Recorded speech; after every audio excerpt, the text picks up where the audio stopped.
ngayon para ibenta yung bahay natin para may pera tayo. Tayong lahat may pera.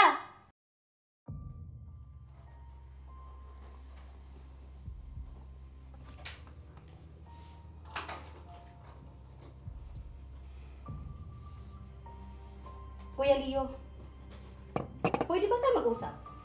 Aba, Irene, kahit kailan talaga, hindi ba pwedeng bumati ka muna? Ate Irma, diretsuhin mo na nga kami. Alam na namin magkapatid, tungkol sa plano niyong ibenta tong bahay. Hindi pa naman. Pinag-uusapan pa lang. Wala pang final. Final o hindi, wala kang respeto sa amin ni Lucy. Ano akala niyo? Hindi na kami parte ng pamilyang to?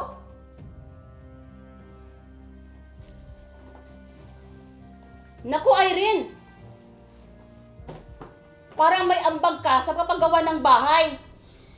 Puro ka galit. Ambag? Mga magulang namin ang nagpunda nitong bahay para sa aming lahat at hindi para sa iyo, Ate Irma, kundi para sa aming magkakapatid. Please naman. Huwag kayo magtaasan ng boses. Kaya nga tayo nag-uusap ngayon eh. Kasi sinusulsulang ka ng asawa mo na ibenta tong bahay. Hindi ba? Hindi ikaw to, Kuya Leo. Aba!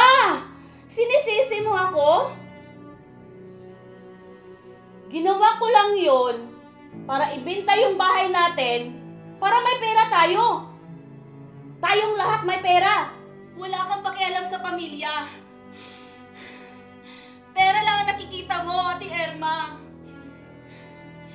Kahit mawala na ang nag-iisang alaala ng mga magulang namin, basta makuha mo ang bahay at mabenta.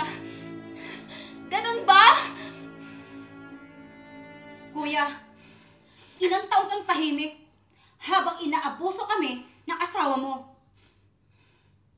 Wala ka bang boses?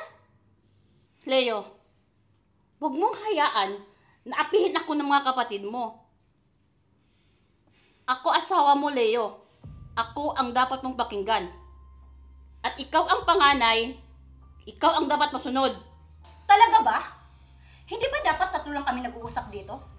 At hindi ka nakikisali? Asawa ka lang, isang sampid na walang kwenta. Gets mo o hindi?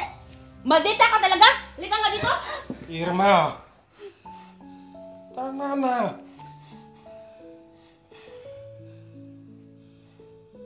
Hindi ko alam kung bakit ikaw laging pinakikinggan ko. Ikaw laging nasusunod.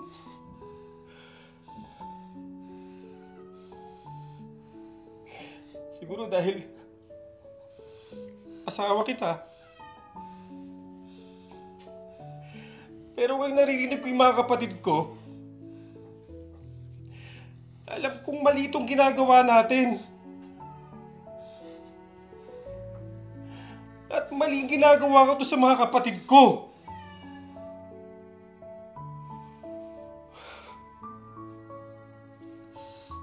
Leo? Hindi para ibenta ang bahay na to.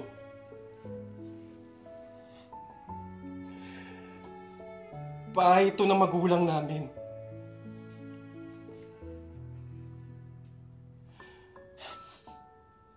At pamilya ko sila.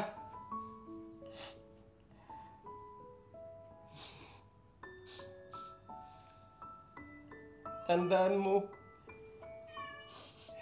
hindi ko kayang baliwalain yun.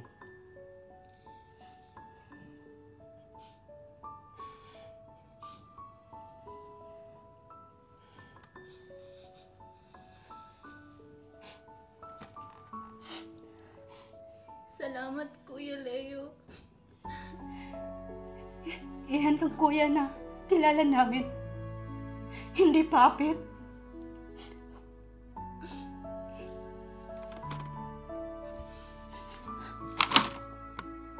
Hindi mabibili ng pera o respeto.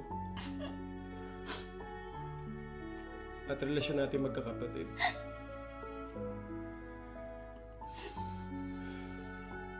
patawarin niyo sa pag-uulang ko.